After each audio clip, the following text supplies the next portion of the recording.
এটা আপনাদের এটা আপনারা চাইছেন তো ক্যান্সারও সেরে যাচ্ছে। এখানে যে একজন দিদির নাম লেখা আছে রুবিয়া দি, ওনার বাড়িতে হচ্ছে। তো উনি এখানে একটা আমরা যেটা পেয়েছি টিউমারে, ব্রেস্ট টিউমারে অসুস্থ ছিলেন, এমসে দেখিয়েছেন, বায়োপসি করতে বলেছে। তারপরে হচ্ছে ওনার নাকি যাই হোক উনি প্রভুর নাম করতে ওনার ভালো হয়। তো আপনারা কি বলতে এর মাধ্যমে আপনারা কি বার্তা সমাজকে দিতে চান? हिंदी में कोई बात कर सकता है? না, হিন্দিতে আমরা বাংলায় আছি, বাংলায় কথা বলবো না। मैं हिंदी আর কি আছে বাংলায় বাংলায় বলুন, যে বাংলায় বলতে পারবে তাকে বলুন। এটাই বলছেন যে রোগ যার সুস্থ রোগ আছে সেটা হচ্ছে আপনাদের প্রার্থনা করলে সুস্থ হয়ে যাবে। তো বিশ্বাস তো সবার আস্থা, বিশ্বাস তো থাকবে। আপনার প্রার্থনা করুন, প্রার্থনা নিয়ে আমার কোনো অবজেকশন নেই, সেটা আপনাদের ব্যাপার। আপনি সেকুলার দেশে বাস করছেন, আপনার রাস্তার জায়গা করতে পারেন, কিন্তু ও প্রার্থনা করছে যে যার বিনিময়ে করছেন সবাই প্রেয়ার নিয়ে আমাদের কোনো সমস্যা নেই।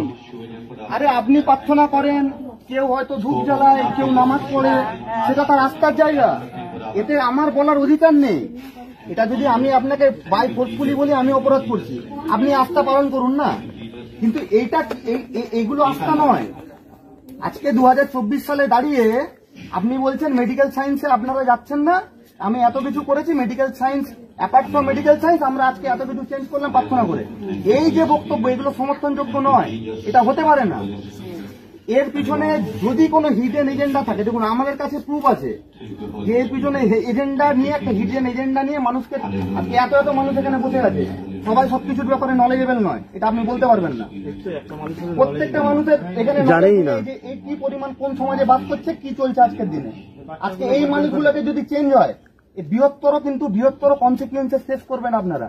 আর উনাদেরকে বলে রাখুন যে এসছে পাঞ্জাব না কোথা থেকে, এর লাইবিলিটি কিন্তু উনাদেরকে নিতে হবে, আর কতটা উনি সহ্য করতে পারবেন সেটা উনাদেরকে বলে দিবেন।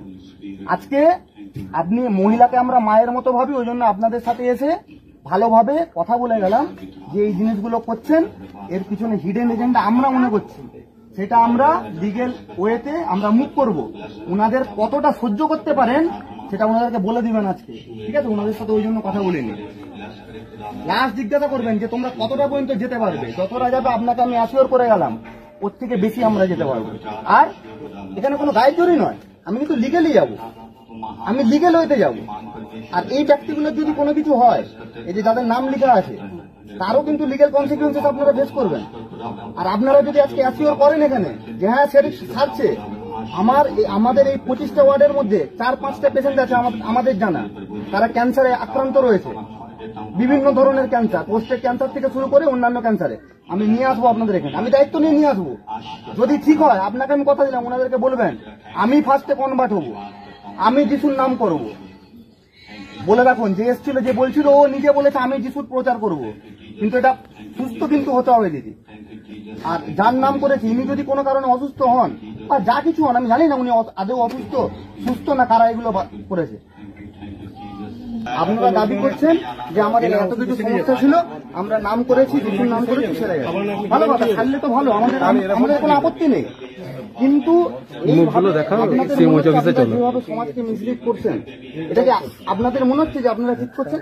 যদি ঠিক করে থাকেন, এখানে শুধু আপনারা নয়, আমার হাতে এই মুহূর্তে অনেক ক্যান্সার পেশেন্ট আছে, আপনাদেরকে দায়িত্ব নিতে হবে। আমরা কিন্তু সিভিল অ্যাডমিনিস্ট্রেশন, পুলিশ অ্যাডমিনিস্ট্রেশনকে টোটাল ব্যাপারটা জানিয়েছি, টোটাল ব্যাপারটা ইভেন এইটা দিয়ে আপনারা যাদের নামে করেছেন, এগুলো কিন্তু সিভিল অ্যাডমিনিস্ট্রেশন, পুলিশ অ্যাডমিনিস্ট্রেশনকে জানানো আছে যে এই ব্যাপারে আপনারা কিন্তু এই প্রচারের মাধ্যমে রোগ জ্বালা সারিয়ে দিচ্ছেন। সেখানে কোনো কিছু আপনাদের অন্য কোনো চিকিৎসা, স্বাস্থ্য চিকিৎসা পদ্ধতি বা মেডিসিনের উপর আপনার ডিপেন্ডেন্ট নয়, আপনারা আস্থার মাধ্যমে রোগ সারিয়ে দিচ্ছেন। এটা কিন্তু আমাদের অ্যাডমিনিস্ট্রেশনকে জানানো আছে। এবারে যদি বলেন যে হ্যাঁ এর মাধ্যমে আপনারা সারাচ্ছেন, আমার কাছে এই মুহূর্তে 5টা ক্যান্সার পেশেন্ট আমাদের মিদনাপুর টাউনে আছে বিভিন্ন ওয়ার্ডে, আমি কিন্তু তাদেরকে নিয়ে আসবো এখানে বন্ড পেপারে, আপনাদেরকে কিন্তু একদম আমি পাবলিক লিটিগেশন করবো আমাদের কোর্টে। পাবলিক লিটিগেশনের মাধ্যমে আপনাদেরকে প্রুফ করতে হবে, ইভেন যদি কোনো ডিটোরিয়েট হয় তার লাইবিলিটি কিন্তু আপনাদেরকে নিতে হবে। আমরা এখনো বলছি আমরা কিন্তু কারো বিরুদ্ধে নয়, কিন্তু কোনো কিছু ভুলভাবে, সেটা হতে পারে আর্থিক প্রলোভন, হতে পারে রোগ সেরে যাবার না, এগুলোর মাধ্যমে যদি সমাজে কোন রকম বিরূপ প্রতিক্রিয়া কনভার্সন হয়, তাহলে কিন্তু আমরা আজীবন কাল পর্যন্ত আমাদের হিন্দু জাগরণ মঞ্চের ব্যানারে আমরা লড়াই করব। ইভেন পুলিশ আর সিভিল অ্যাডমিনিস্ট্রেশনকে সঙ্গে নিয়ে লড়াই করব। আপনাদের অবগতির জন্য জানিয়ে যাচ্ছি, গোটা জেলা জুড়ে কিন্তু প্রত্যেকটা ফোরামে এই আপনাদের এইগুলোর ব্যাপারে ইন্টিমেশন দেওয়া রয়েছে। এরপরে যখন লিগ্যাল কনসিকুয়েন্সেস ফেস করবেন, সেটা কতজন ফেস করতে পারবেন সেটা কিন্তু আপনারা চিন্তা ভাবনা করবেন যখন লিগ্যাল ব্যাপারটা হবে। আজকে আপনাদের সাথে আমি তর্ক বিতর্ক করতে আসিনি, আমরা কোনো ঝগড়া করতে আসিনি। আপনি আমাদের মহিলা আমাদের মায়ের মতো। আমি চাই না আমাদের কোনো মা, কোনো বোন, আপনারা প্রার্থনা করুন না, কোনো অবজেকশন নেই, কিন্তু এর মাধ্যমে রোগ সারবে, এর মাধ্যমে অন্য কিছু টিউমার সেরে যাচ্ছে। উনি লিখেছেন, আমার নাম রুবিয়া মুখী, বাড়ি উমুক উমুক, পোড়া বাংলো, 5 বছর টিউমারের অসুস্থতায় ভুগছি, ডায়াগনোসিস বাই নির্ণয় হসপিটাল, এমসে গিয়েছিলাম, বায়োপসি করতে বলেছে। তারপরে আমি শুনলাম জীবন বদলানেওয়ালা চার্চের কথা, যেখানে প্রভু যিশু খ্রিস্টের প্রার্থনে অনেক বড় লোক ভালো হয়ে যাচ্ছে।